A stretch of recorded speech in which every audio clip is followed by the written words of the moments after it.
zoning administrator at this time. Following the public hearing, the board will conduct its monthly business meeting in that little room right outside there, at which time we will vote on the applications. You may stay for the meeting and hear how the applications are decided, or you may leave following the hearing. The applicant and town board will be sent a copy of tonight's decision. Any other person wishing to receive a copy of a decision can sign the sheet on the table at the front of the room. Those of you wishing immediate knowledge of the outcome of these proceedings may call the county zoning office tomorrow morning. The procedure we will follow for a hearing each application is as follows. After each application is read, the applicant, their agent, or representative will have the opportunity to present their application, followed by any questions or comments from the board. Then all correspondence will be read. Then others in favor will have a chance to speak. Anyone objecting will then have a chance to speak. I will then ask for a summary of the board's field observations and any staff comments. Finally, the applicant will be allowed a chance for a brief rebuttal if they wish. Anyone wishing to speak should use the microphone at the podium here. Make sure you speak into it, please. State their name and direct their comments to the board. I ask that all testimony be kept brief, no more than 5 minutes, and to the point. If you are testifying as a nearby landowner, please tell us where your property is located relative to the subject property. Tonight's hearing will be recorded, and recordings will become part of the record. Comments that are based on hearsay or second-hand information, as well as slanderous or prejudicial remarks, will be ruled out of order. The board has looked at all the properties, and the record will reflect these observations. Any persons affected by an administrative decision of this board has 30 days from the filing of tonight's decision to make an appeal. Such appeal shall be heard by the Waushara County Circuit Court. Information is available from the Clerk of Court's office and qualified legal counsel. The county assumes no liability and makes no warranty as to the legality of any construction commenced prior to the expiration of this 30-day period. I will now introduce the board. Larry Tim, Mark Schumacher, John Shirk, Dave Williams. I'm Kevin Fitzgerald, and our zoning administrator, Terry Dupfaten. Our first one tonight, a variance.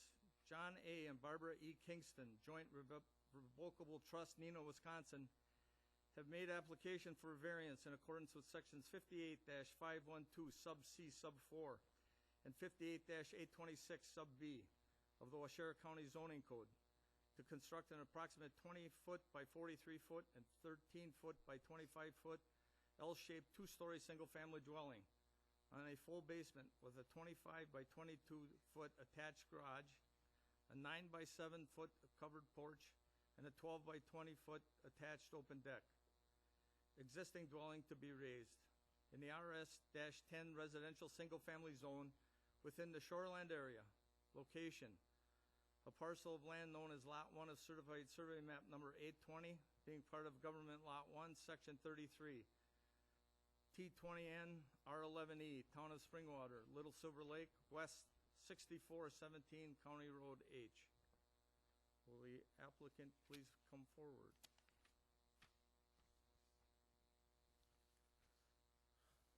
John and Barbara, state your name for the record and tell us a little bit what you want to do. John Kingston. I'm Barbara Kingston.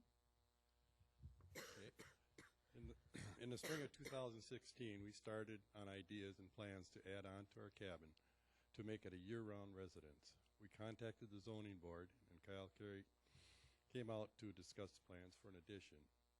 He found that we had mitigation points according to shoreline guidelines if we extended our shoreline planting to be code compliant, put in a new septic system, and had French ditches for controlling surface water runoff. We would then be able to increase the ground floor square footage by 200 square feet and be able to put on a second floor up to a maximum height of 35 feet without a variance. This would allow us to increase our existing 973 square foot cabin to 1,173 of living space on the first floor. We had a plan drawn up for an addition, but were warned by builders that with our current foundation and the first floor construction would not be code for supporting a second story. We then looked for new construction. We went to see John Dix at Wausau Homes and asked him for the smallest footprint for a two-story home that they had in their catalog. We requested a variance in November with the original plans and were refused. Since then, we took the board's comments into consideration from the last meeting. We shifted the lake side of the residence to face a more westerly direction along a 44.9-foot setback to a 46-foot setback from the ordinary high water mark. We've also decreased the footprint by reducing the size of the front porch, reducing the size of the garage by removing the storage area and workshop area, and reducing the width and length of the home. With these changes, we have reduced the first floor living area to 1,166 square feet. In comparison, if we were putting an addition on, we'd be able to get 200 square feet. So we actually ended up being able to mitigate, so this area is less than the 1,173 square feet that would be allowed if it were an addition instead of a new construction. With the size and changes, we have repositioned our home on the lot to move our home 1.1 feet further from the ordinary high water mark than the existing cabin, without approaching the highway any closer than what we have submitted in November. With the repositioning of size changes to our footprint, we have maintained a 15.5-foot setback from the property line to the southeast, making us compliant on setback requirements for new homes or additions. Dan Chelmo did, Dan Chelmo did soil borings to determine depth basement could go, and we had Wausau Homes architect draw the plans according to Dan's findings. We have improved public safety with size changes and repositioning the residence, allowing us to turn our vehicles around on property prior to pulling out on County Highway H. We have moved the deck to the northwest side of the residence to a distance of 45.2 feet from the ordinary high water mark.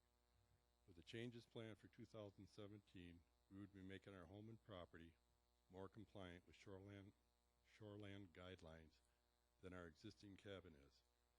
This will be accomplished by taking our existing surface water runoff from the 1,400 impervious square feet of our cabin and outbuildings to 1,766 impervious square feet of below ground drainage through the use of French ditches. The subsurface water will be used to maintain our native plantings that are being added to be compliant with shoreline requirements that have been implemented since we purchased our cabin. The impervious footprint of our 11,717 square foot lot will now be at 15.1 to 15.2%, almost half the 30% limit. Are there any questions on what we're proposing? I got some questions here, and then maybe the board will have some questions for you.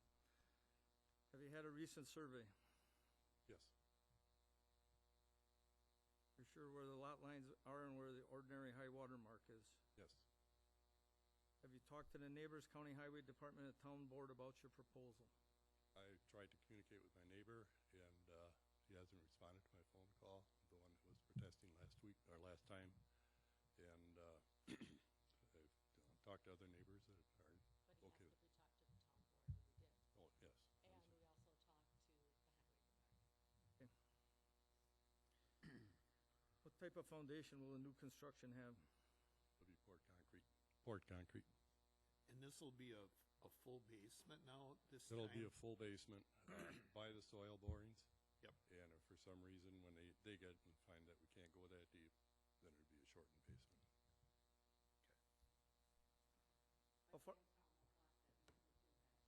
That's what you mentioned at the on-site. I just wanted to make sure that it was came out. Yep, thank you. how far above the existing grade will the first floor elevation be?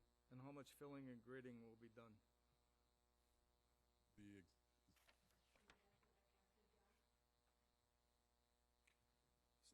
Yeah, the base, yes. State your name, John, please. John Dix, Wausau Homes, Watoma. We're going to maintain not exceeding 35 feet of height from the existing grade to the peak of the roof. There would be a partially exposed basement on the lake side of the home so that we don't end up raising the elevation of the grade. Any filling or grading, do we know? Pardon me? Filling or grading? Whatever is necessary to maintain the current elevation that we have in place right now. And you said 35 foot would be the, or or less than 35? Would not exceed 35 feet. So the basement will be partially exposed on the lake side, but on the road, it looks like it'd be about at existing grade, give or take? That's correct. Yep, okay. How are you gonna deal with the stormwater runoff and any potential for erosion? Just a matter of fact, we've talked to the the company doing the grading today and asked them to set it up so that the drainage will be from the roof drains going to French ditches. It'll be channeled underground to the two shoreland plantings that we're putting in on both sides of the 44-foot corridor. And then the areas to the other side of the house will be drained towards the storm ditch, stormwater runoff, along the road. Are you considering any other improvements planned? None other than what we've laid out. Side yard setbacks will be met now? Yes, it'll be plus a half foot, 15.5 feet. And what are we doing with the septic system? Septic system will be a new septic system.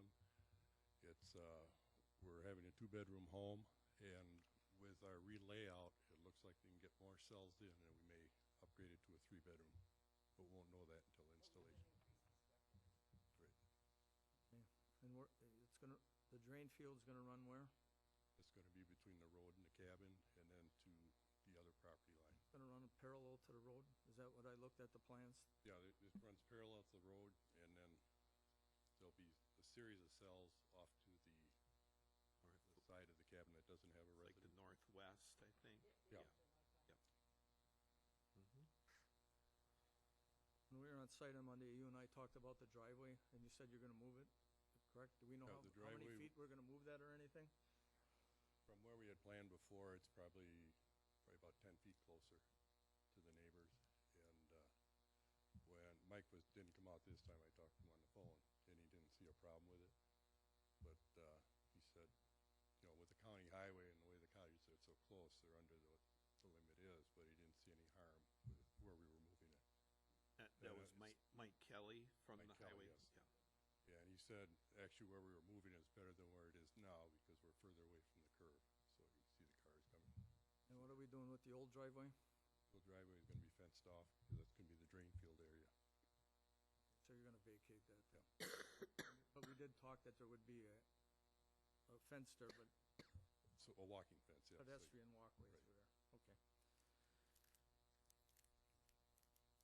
And you can, with the new plan, you have enough room to park off the right-of-way now? Yes. And how are we gonna deal with the turnaround on your property there? Yes, now that with the new layout, the cabin is further back from the road, so we have room to back out on our property and then head frontwards onto the. I know that was a big concern last time, was Yes. the dangers, yep.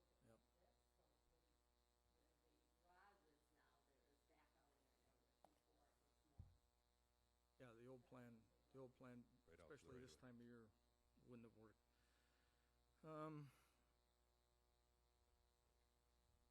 And you are planning on restoring your shoreline, could you tell us a little bit about that again?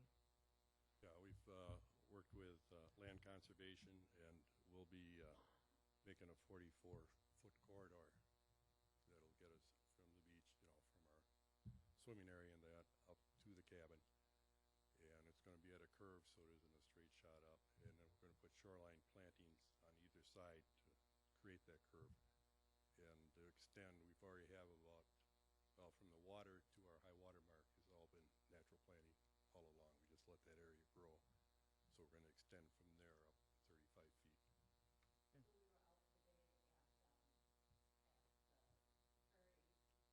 Prairie Nursery. Prairie Nursery, and got all the pictures in there, that worked with him a little bit, and then we met with Mike Thompson. Is that his Yes. last name? He will do Salt the Creek. work. He's from there. Thank you. Have you considered other options, and if so, what were they? Well, initially, it mentioned other options were to add on. And because of the construction of the foundation and everything, that would basically have to raise the cabin and put a new foundation under it and just Tell us what, Plan to paint 2 rooms before, so we have those 2. tell us what the hardship is here and what the property limitations are? The hardships, our property is a pie-shaped lot overlapping setbacks in the center line of County H and the 44.9 setback from the ordinary high water mark. Property is zone residential. We would like to raise the existing seasonal cabin to build a year-round residence that will pass all modern building codes, making the residence safer from a fire and potential water damage and more energy efficient. Will require year-round plumbing. Plumbing is now exposed in unprotected crawl space and is exposed to the elements of winter weather. Never wanted to use electrical heating tape due to a fire hazard or failed tape resulting in broken pipes and water damage. Lack of proper foundation, first floor construction to add a second story. Basement would be part of the new construction to allow for, most importantly, shelter from severe storms. Storage required for permanent residence, workroom area. Since garages will only allow tight parking of 2 cars. And the cabin lacks space for laundry facilities necessary for year-round living. So the lot kind of restrains you to what you want to do. Exactly. The lot gives us a very small area, the size of maybe a big table. If the board would approve this, do you know what permits that you'll need to get? The building Or do you want to rely on your builder to help you? That's what we got a builder for. shaking his head, yes.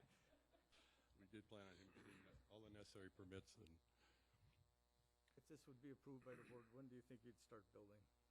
it would depend on when we sell our home. And we have some interested buyers right now, so it could be as early as placing the order with Wausau Homes in February and starting construction as soon as possible. And if that doesn't work out and we've got people buying the house, ideally what we'd like to do is wait and build it in the fall. In that way, we don't have construction going on for everybody else that's out there during the summer, try and enjoy peaceful time on the lake. And Well, it's a fluid date. it's a fluid date, yes. Unfortunately, I can't give you anything definite. Questions by the board? Mark? Well, first of all, I'd like to thank you for laying out the new construction very vividly. Yeah, I mean, it was very clear. There was very few questions. It's our understanding all the buildings on the property are going to be removed, right? Correct, The little yes. shed and everything. And then the other thing is the way the structure is laid out now is it faces the lake, and that's much better than before where it was canted to the neighbors. And I appreciate also you taking our comments from last meeting into consideration for this meeting, and I think it's reflected in your application, so. Thank you. And we appreciate the suggestions because we feel we've ended up with a better product. We So like thank it you. better too. Okay. Thank you. That's the only questions I have. Dave or John? I have none. Thank you. Okay, you can have a Thank you. seat, thanks. Correspondence. This morning I talked with Mike Kelly on the phone. He actually ran back out to Kingston's this week to look at the existing driveway location as well as the proposed location if they do get this variance tonight, and then they move the driveway further east. He noted that relocating the existing driveway further east would get them a little further away from the curve, as Kingston's mentioned. He also noted that if the driveway were to be installed as proposed with a turnaround, so that no one had to turn around or no one had to back out onto the highway like they are now, that this would also make the driveway safer. So taking both of those things into consideration, he could issue a permit for a new driveway without a variance. So that was my conversation this morning with Mike Kelly. On January 6th, we received a letter from the DNR addressed to the Waushara County Board of Adjustments. Dear board members, I am writing to you to provide Wisconsin Department of Natural Resources comments regarding the variance request for the Kingston property that is to be reviewed before the Waushara County Board of Adjustments on January 19th, 2017. I appreciate that you have provided me with the materials for this request. I am providing these comments to you in place of making an appearance at the public hearing in person. Please have these comments delivered to and/or read before the Board of Adjustments.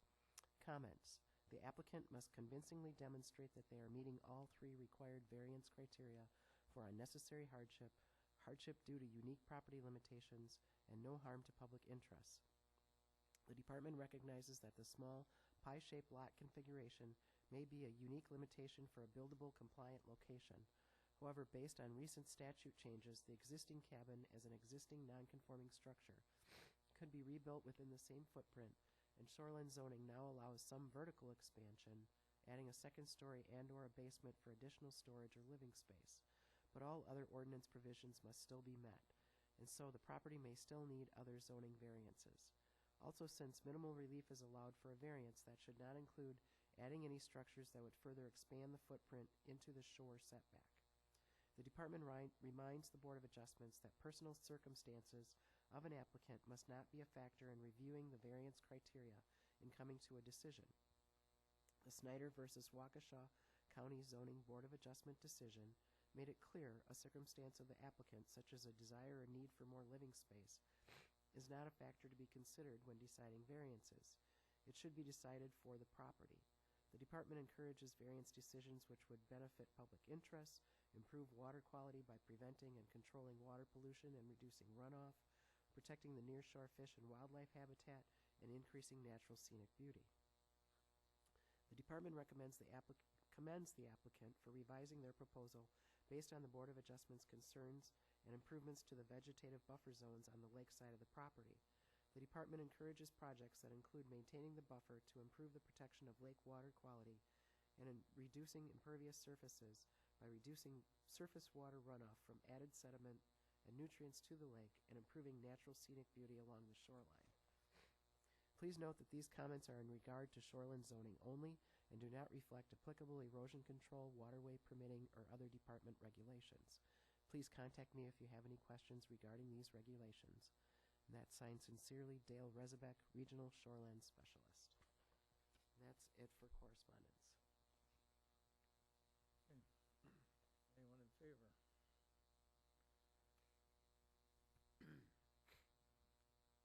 Scott and Carrie Kingston.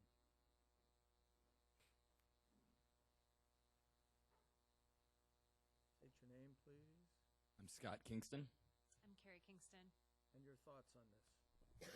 So, the board will note that we have the same last name as the applicant. They are our parents, but if you take the personal reasons why we'd like this to be approved out, we do own the property directly across the street from them, W6418 County Highway H, as well as the lake property directly west of them. We That's have your access the to the frontage. lake? Yep, we have the frontage directly west of them, and we are enthusiastically in favor of the improvements that they are looking to make. We think they'll improve the property from the shoreline restoration standpoint, and we definitely think that they have a nice property that won't impede our view of the lake or cause any issues with our enjoyment of the lake. Thank you. Thank you.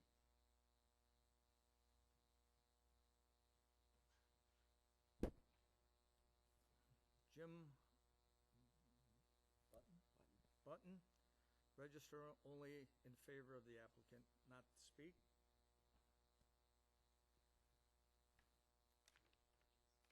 Jeremy Gorgeous, register only in favor of the applicant, not to speak. Brett Christensen, register only in favor of the applicant, but not to speak. And Mr. Robert Ward, register only in favor of the applicant, but not to speak.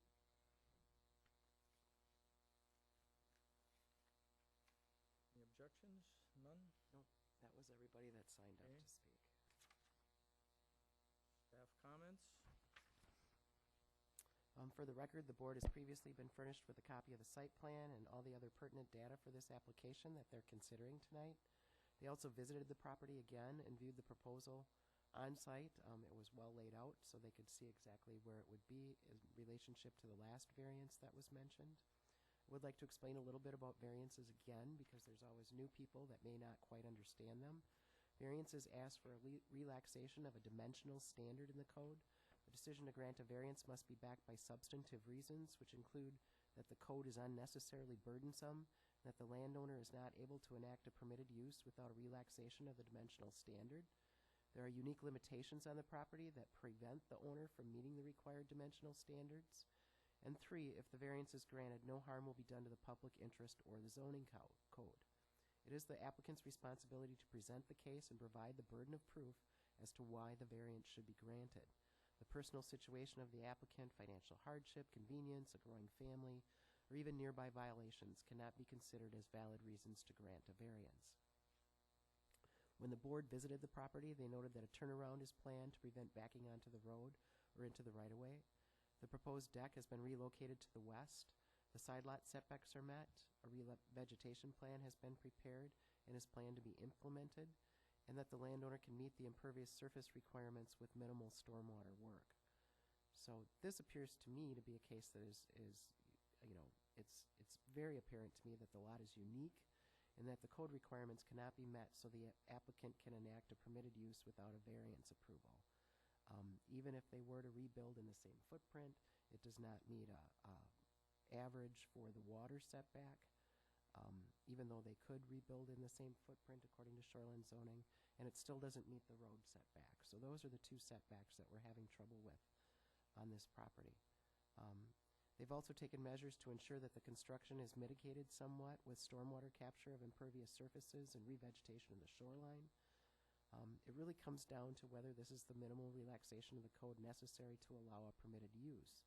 In other words, how large of a home and footprint are necessary to comply with the code, provide reasonable use, and yet still protect the ordinance, the neighboring land uses, public safety, and the environment. And that's why we have a Board of Adjustments. They're the ones that must answer that. I can say that this is a much better plan than the last one, so it's really at the discretion of the board. That's it for my comments. John or Barbara, any rebuttal? Okay. I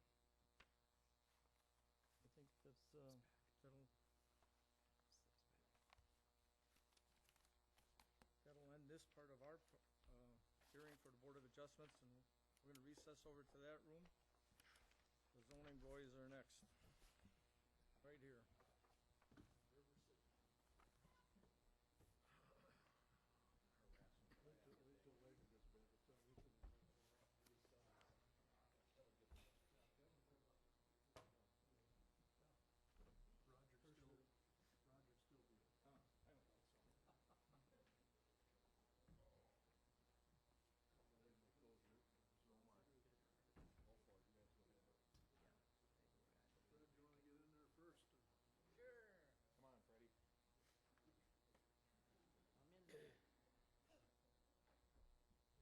You gotta behave now, Fred, if you're sitting.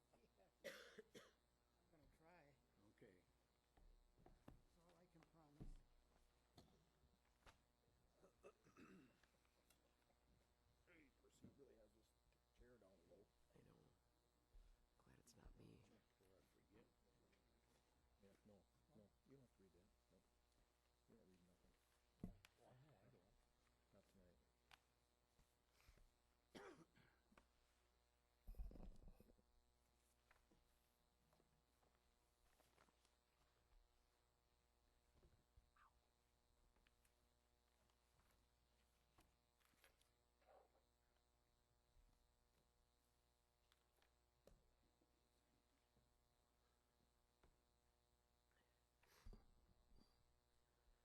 I will call this meeting of the Waushara County Planning and Zoning Committee to order.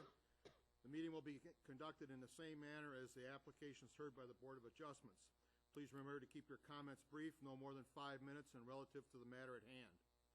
Anyone other than the applicant or the representative wishing to speak at this hearing must have registered. Anyone who has not should do so immediately and submit the slip to the zoning administrator to my right. The committee has looked at all the properties and recorded will reflect their observations. Following the public hearing, the committee will conduct their monthly business meeting, at which time we will vote on the applications. You may stay and hear how the applications are decided, or you may leave following the public hearing. Any person affected by an administrative decision of the committee has 10 days from the filing of tonight's decision to file an appeal. Such appeals are heard by the Waushara County Board of Adjustments. Information and applications are available from the county zoning office. The county assumes no liability, makes no warranty, to the legality of any construction commenced prior to the 10-day period. I will introduce the committee. Far left, Russell Heisey, Mike Kapp, Fred Gallup, Bob Wadle, Terry Dopp Poxted, zoning administrator, and my name is Mark Kirschner.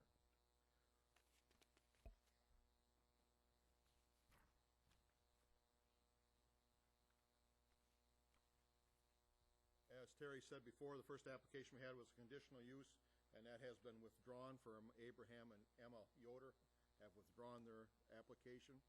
So the only application we have tonight is a zone change, and the zone change is Evergreen Campsites and Resort Incorporated, Wild Rose, Wisconsin, has made applications for a zone change in accordance with sections 58-131 through 138 and 58-364, paragraph 3 of the Waushara County Zoning Code from an AG, General Agricultural, to an RS20, Residential Single Family, to an OP, Park and Recreation, and RS20, Residential Single Family, to a conditionally expand an existing campground with an addition of 24 new campsites, existing cottage to remain in the RS20 zone.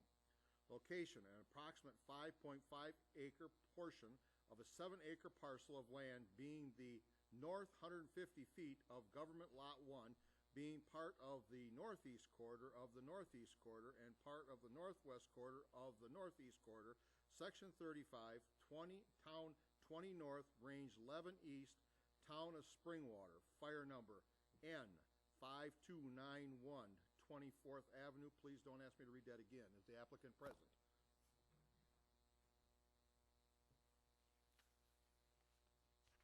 Would you state your name for the record, please? Jim Button And is and Bob and gonna? Bob Welch. Okay, you want to tell us kind of what you're planning on doing here, Jim? Yes, I'm Jim Button from Evergreen. What we're looking to do is to take a piece of property that we had purchased years ago.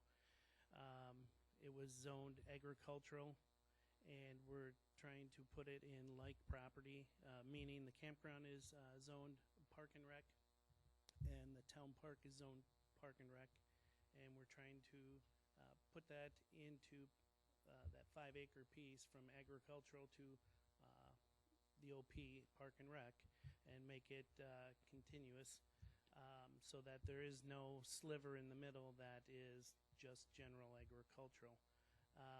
And we're doing this to accommodate guests that are desiring to come to Waushara County, Town of Springwater, Evergreen Campsite. We are continually turning people away. And what we plan on doing is the sites will be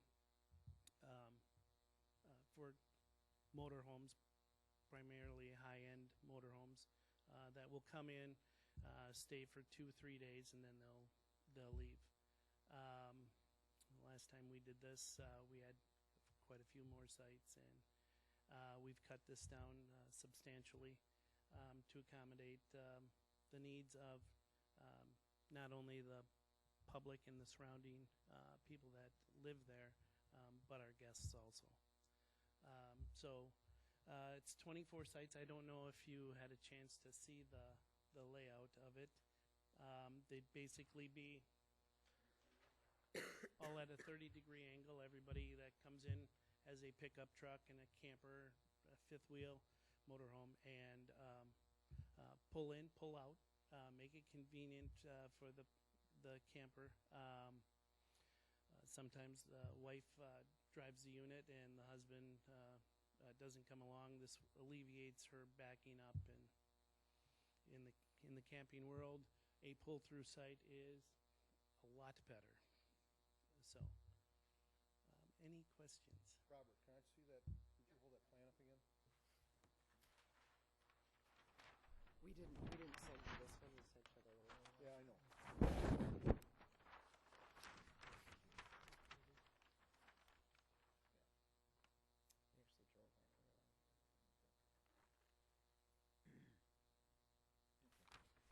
Add then? Yep. So, I think you're all aware that this is a very little sliver of land that's not zoned correctly. I mean, it just basically isn't. No one's going to come in there and cut all the trees down and plant corn or start to raise sheep. It's just never going to happen. It's not ag. It's not even going to be managed as sustainable forestry, really. It's going to be used for park and rec. That's what it is. And so we're just trying to correct that. We're not touching the RS-20 zoning at all. That's going to stay the same. I think the plan is a very responsible plan that we put together. As Jim said, 10 years ago, there was a plan to put a lot more units in there. There's been a change in how the market works, but there's also been a change in our attitude for how we get along with our neighbors. Jim has put a lot of money and effort into this campsite. We're now one of the top 5 campsites in the country, 3 years in a row. That's the kind of quality we're seeing here in Waushara County that's attracting people who come spend time with Jim, either the seasonal ones who stay all summer or the ones who are coming in daily use like these sites will be for. We spend a lot of money not just at Evergreen but all over the community. Employ 10 full-time people, 40 seasonal people. It's a real asset to the community, trying to make that just a little bit stronger. These are 24 units. 5 units, existing units, will be retired to make parking and access work better in the park. So it's really a net of 19 increased units. These are basically Memorial Day through Labor Day, 3 days a week kind of places. So it's just going to affect that summer season. We left a natural area. When you were out there, you saw you pulled in to drive around that loop. Everything to the right, that's going to stay natural, basically forever. So that is a couple hundred, 200-300 feet of natural area that's going to stay there. No trees will be removed, based what you just saw. So all those sites are already available now for the pull-through units to go in there. So we did a little managed forestry to take out a few trees so you could see what it's going to look like, so that you don't have to guess that, oh my God, they're going to cut all the trees down. You can see it still looks very beautiful. It's very natural out there. And that's, of course, an advantage for Jim's operation, but also for the neighborhood. We are required by county ordinance to maintain 100 feet clear of clutter and possible fire hazards. And that's going to make that just a much nicer looking place than if you'd have been out there in August this year. And it's just going to be a much more park-like and much better for people who may be walking through the woods in the county park as a neighbor. We've talked to Rockwood. All the septic's been designed. I don't know if it's arrived in your office yet, but it's all been designed. It's all shown on the map, so everything's been plotted out as far as where the septics would go. The 2 gates that are existing there, we've talked to the fire department about that. They're very happy with the access they're going to have there. All the conditions that are listed in the county ordinance will be met. Most of them are sort of already met by how the layout goes. As far as construction, all you're planning to construct, in addition to the septic and the water hookups, is the concrete slabs that are shown on the plan, which are very small relative to the whole area. So we feel this is a really high quality addition to the county, and hope you would approve the application. Okay, committee has a few questions here. Committee questions? Has there been a recent survey? Yes, that's a copy. And you know where the lot lines are? Yes, we do. Are you planning on a new driveway or any change to the existing driveway? Existing driveways are not fully 18 feet wide as required by the ordinance, and they'll be widened just with gravel to accommodate. How many new camping spaces are you planning in this area? I heard 24. 24, but 19. there'll be 5 subtracted from the rest of the facility, so there'll be 19 net, but 24 in this area. Can you describe the camping spaces that you're going to have, how wide they are or whatever? Well, I know I've got my, they're 44 and a half feet on center apart. okay. And they're over 100 feet deep. So they're well in excess of what's required by the county ordinance. And we want to make sure there was, as you saw when you're out there, trees and a separation between them so they're not stacked one on top of each other. So again, these are very high-end sites. This is top of the industry kind of sites. Will they all be supplied with sewer and water hookups? Yes. Will you be keeping the same number of campsites in the existing park? As I mentioned, we'll be getting rid of 5. Have you checked with the health department, and is there any issues with having additional spaces or people here with your licensing? I talked to Mary Roble. She gave me the proper application for the state DSPS, fill out the form and send it in. County uses the same form as the state uses, so she had no problem with that. Will you need to upgrade any existing facilities in the park to accommodate the new camping spaces for campers? Have you had the soils done to see about putting in additional private sewage systems to serve the sites? Realistically, how many more people do you anticipate you will have with the additional camping spaces? So Jim's estimate is that before Memorial Day, after Labor Day, no additional. Some may use those sites instead of other sites, but we're not really going to attract more people. But during that peak season of the summer, it'll be about 19 additional people in there for a weekend. Some may stay a little longer, I guess, but basically every week there'll be a different rotation. 2 to 3 per site. Is that what you're thinking? I mean, there's.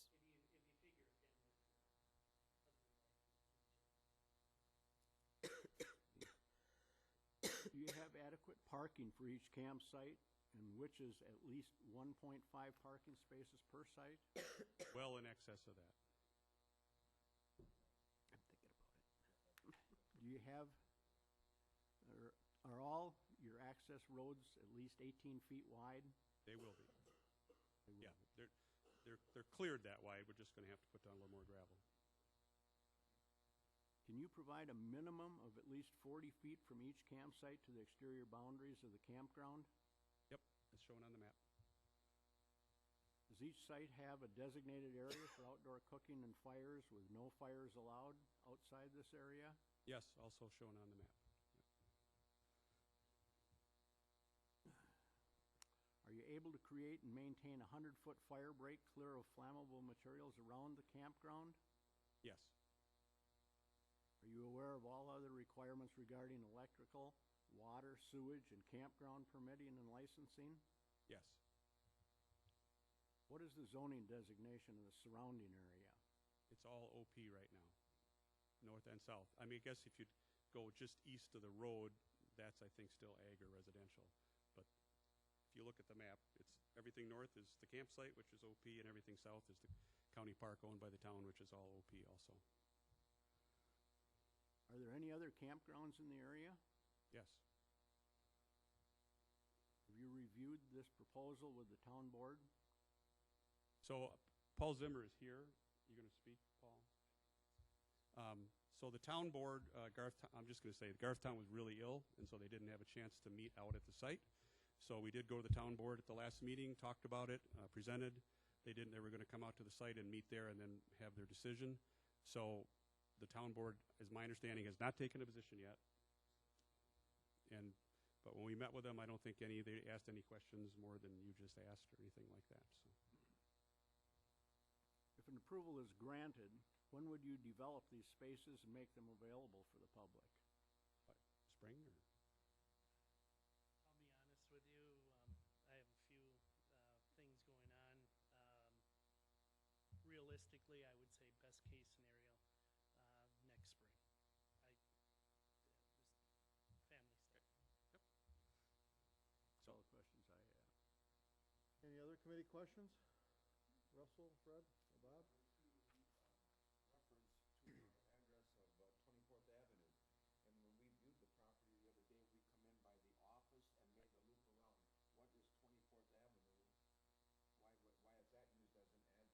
I don't think we said that. It just, that property in and of itself, without considering the rest of the campground, fronts on 24th Avenue. But that's only going to be an emergency gate entrant. Yep. Yep. So that will not be a regular in and out there. Correct. Yeah, Archer, I think. So we should probably change that address and get it. Yeah, I mean, Because- you're technically right because we're applying just for that 5.5 acres, and it doesn't front on Archer, but the address will be Archer when it's all said and done. But to get to the house, you're still going to have to go off Aspen, right? Aspen, yeah. It's no Archer. one comes I in got off the wrong 24th. road. Archer, Aspen. Archer. Archer. The road or access access to the house. Everything, you access everything through the campground, which is Archer Lane. Question for you, Jim. These sites that you're putting in, and Bob, will they ever become where, what should I say, No. permanents or No, nothing like that? absolutely There you go. not. Okay, that's No, what I wanted to- absolutely not. Okay. Yeah, with me being on the Yep. state board for campgrounds and things like that, That's what I absolutely not. They will be daily. I will sign that. It will be daily campsites. Yeah, there you go. Thank you. Any other committee questions? Okay. Thank you very much, fellas. Thank, Yeah. and thank you guys for all that you do. I don't know if anybody else. Correspondence? Are you gonna be okay? I'm going to try to get through 'em. If not, give them here. We got an email today from Paul Zimmer, addressed to me. Hi, Terry. I am Paul Zimmer, one of the commissioners from the town of Springwater. I am writing you in regards to a proposed zoning change at Evergreen Campgrounds. After seeing the plan, I have no problem saying it would be good for our township. If you would need anything else from me, please let me know. Again, that's thank you, Paul Zimmer. Also today, we received a note in our office addressed to me and the Washera County Zoning Office. Evergreen Campsites and Resort of Wild Rose is on tonight's public hearing agenda for a zone change. I'm writing to you to express my support in favor of this zone change application. Please share my support for this zone change at tonight's public hearing. And that's signed, thank you, Sarah Lucchini. And tonight, Jim brought in a note from his neighbor. It's addressed to Jim. Hello, Jim. Thanks for your time to explain the reason for the zone change and the proposed addition of 24 new campsites. Being the landowner directly across the street from the location of the new campsites, I appreciate knowing exactly what you have in mind. I have also discussed the proposal to my tenant, Brett Chown, who is currently residing at the residence at N5290 24th Avenue. Neither he nor I have any objection to the zone change for which you have applied. You have already allowed for a buffer zone and have already addressed any other concerns which were discussed. And that's signed, best regards, Ken Dobeck. Also today, we received a letter addressed to the Planning and Zoning Committee. I am writing to you in connection with the proposed expansion of Evergreen Campsite and Resort. I have examined the plans and know the site well. I wish to offer my support to the proposal for the reasons outlined below. I am aware of the concerns of some in the community that this proposal will change the character of the town of Springwater. However, I believe that the town of Springwater is well suited to be sympathetic to well-planned expansion. In my opinion, this is a high-quality proposal which will enhance this recreational area and blend well with the Kuzo Lake County Park. The site for this expansion is well chosen. The expansion will mean increased space that will be used for formal recreation, landscaped green areas, and this expansion proposal therefore should be welcomed by this section of the community. In conclusion, approval of this site expansion proposal can only be an asset to Washera County and the town of Springwater in the increased recreational land available to visitors to the area, which equates to economic benefits to the community. It's signed, yours faithfully, Michael Paschke, seasonal camper of Evergreen Campsites and Resort Site 628 from Waupun. Also today, we got an email from the Washera Chamber addressed to me. Hi, Terry. I wanted to email you on behalf of Evergreen Campsites and Resort in their quest to expand their operations. I'm in full support of this expansion because Evergreen already does a fantastic job of bringing in a ton of people each season to our county. Not only are they patronizing the camp, they also spend their money at area gas stations, restaurants, and retail businesses. If they are able to accommodate more people to the camp, I can only assume great things for our county as a whole. Not to mention, Evergreen Campsites is very community-minded, and it'd be great to see that continue to grow. If you have any follow-up questions or need anything else, please don't hesitate to let me know. Signed, thank you, Chelsea Vizina. And one more email addressed to me. I am emailing in regards to the Evergreen Campsites expansion. I feel that the expansion will be good for the area. More people in the area means more business for everyone, which leads to more employment. And that's signed, thank you, Bill Ringanoldis, General Manager at Nordic Mountain. And on January 4th, we received an email from Jeremy Gabbery, Good morning. My name is Jeremy Gabbery, and I am the District Secretary for the Kuzo-Wilson Round Lakes Rehabilitation and Protection District and Kuzo Lake Commissioner. I received a notice that Evergreen has applied for a zone change for an expansion. I have no issue with this expansion. I don't see this causing any issues for Kuzo Lake or the Kuzo-Wilson Round Lakes District. I think this will benefit the town of Springwater and Waushara County. Evergreen has always done a great job of managing their property, keeping their campers safe, and following rules and regulations. If you have any questions, you can give me a call or email. And that's signed, thanks, Jeremy. And then today we received one last email from George Edgren III. Good morning. I guess I don't understand the people in the Evergreen area. They had petitions and letters complaining about how the roads cannot support any more heavy traffic and how the storage units were going to bring in drugs, sex offenders, and thieves. They stated that they had purchased their property away from the city to enjoy a quiet wooded area. During the camping season, it's not quiet or peaceful. The fifth-wheel trailers are not small, and the tourists come from all over. So how do you know if all of them are trustworthy? Evergreen keeps buying property and houses to expand their area. Trees are removed, and each area keeps getting filled in with too many tourists, week in and week out. They should make a swimming area like the Pearl Lake campsites. That way the lake's swimming area stays smaller like it used to be. Used to have 2 buoys keeping boats at bay. Now they rope off a large area that is interfering with the people that want to use the lake. And that's signed sincerely, George O. Edgren III. That's it for correspondence. You made it. And that's good because I'm done. Okay. In favor to speak, we had Bob Welch first. You had that down?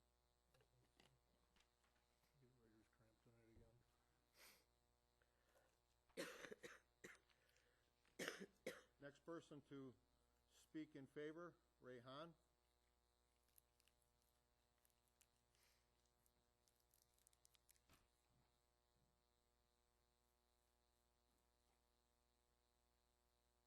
I'm Ray Hahn from Waupaca, Wisconsin. I'm in favor of the expansion. Just to fill you in a little bit, I was on a board for 8 years in the town of Saxville. I was town chairman and supervisor both. And the county and the township, anybody involved in making a decision on this expansion should realize how important it is to have a business of that caliber in our township and in our county. Many of the things that I wanted to say were covered under, I won't waste your time, but the village of Wild Rose is benefiting greatly from the grocery store and whatever. We don't want to lose any of that. And with Evergreen that close by, that's the best thing we can have for that village to expand and grow. So as far as the campsite itself, Jim, his dad had it before him. He's not a newcomer at it. It's a secure place. I know you mentioned that you were worried about the access points. He has a very good secure system there, so you can't get people in off the street without coming through and getting registered. So I think you should be very proud of him being the businessman he is and taking care of things. As far as the sites that he wants to expand on, I know that if you were out there recently, it's all covered with snow, but if you'd see the ones that he has, the next road to the north, those were all paved for these high-end mobile home type things, and they put in a nice little patio with 18-inch square pavers and a fire burn pit right in the middle of them. It's unbelievable how nice they look. So thank you for letting me speak. Thank you. Brett Christensen, registered only in favor, but not speak. Brenda Christensen, I got that right? Yeah. Registered only in favor, but not speak. Jeremy Gabbery, registered only, but not speak.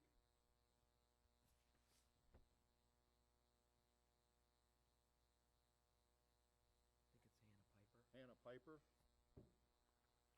registered only in favor, but not speak. Amanda Werf, am I right? Vanderwerf? Oh, I helped you get up here. You were lost in the courthouse, yes, right? Registered only in favor, but not speak. I'll let Bob catch up here a minute.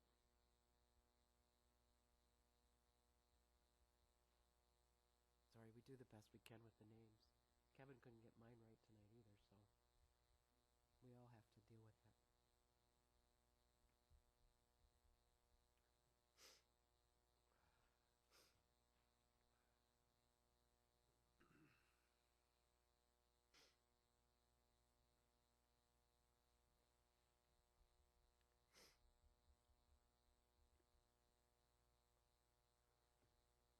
Jeremy George. Registered only in favor, but not speak.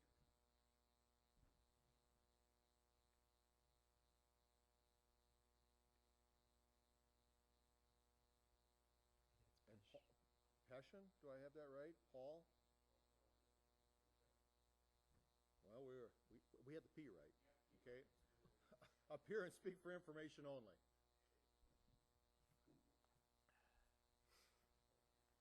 Would you state your name for the record, please? Paul Pasha. I'm the president of the Round Lake Association, and I have 3 clarifying questions on behalf of the board. So first, thanks for making time, Mark. Thanks, Terry, for hanging in there. First question is, we believe we understand there was a previous application for a similar expansion of Evergreen that was rejected, so the board is curious as to how this application is different from the previous one. Second question is, was the adequacy of water and septic verified? Sounds like Rockwood made some changes, so we're just curious if those were verified to be adequate for the additional 24 spaces. And then third and last question, are there any further expansions of this type planned by Evergreen? Thanks. Okay, thank you.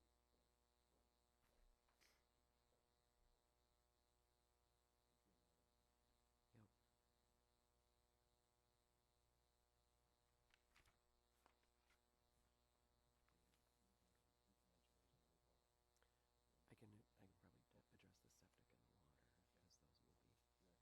Yep, I'm gonna hang in there. Well, is there nobody registered to object? So, okay. Comments? Again, the committee has previously been furnished with a copy of the site plan and all the other pertinent data for this and the other application. Oh, no, this is the only application they're considering tonight. I'd like to explain a little bit about zone changes.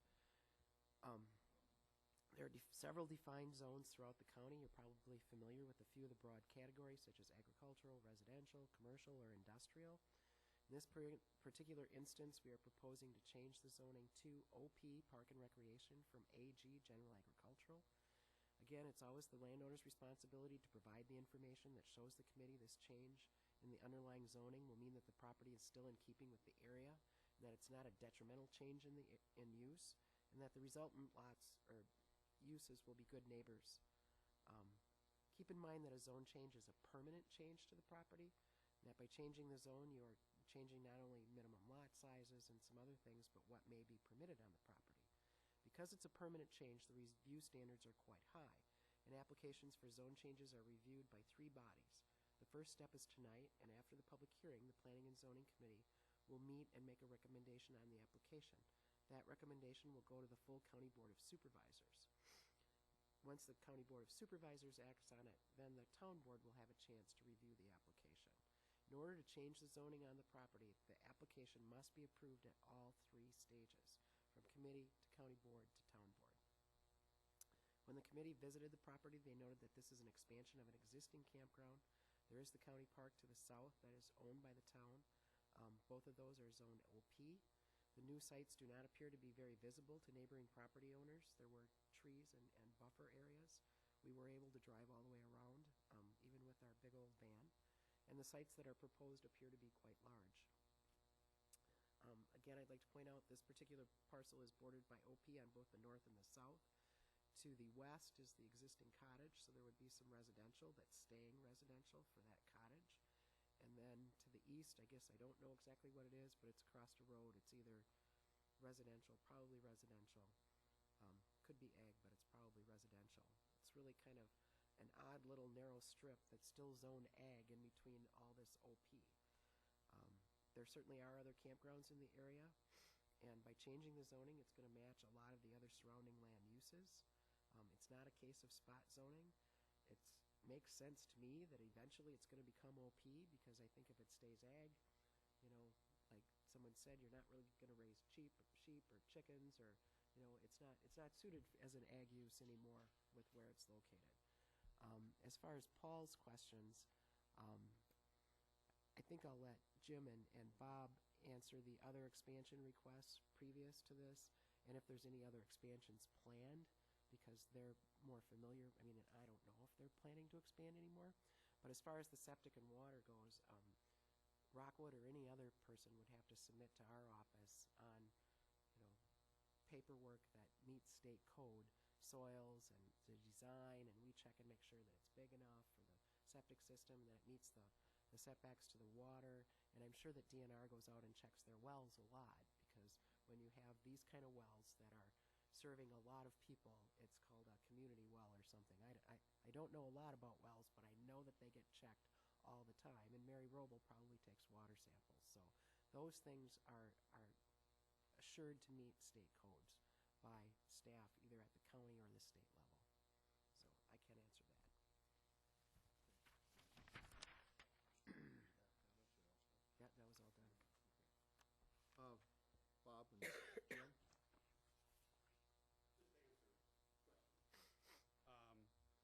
First of all, expansion, no, there's no expansion plan. This sort of takes us to the edge of the property. There's no more room to expand, so that's no expansions.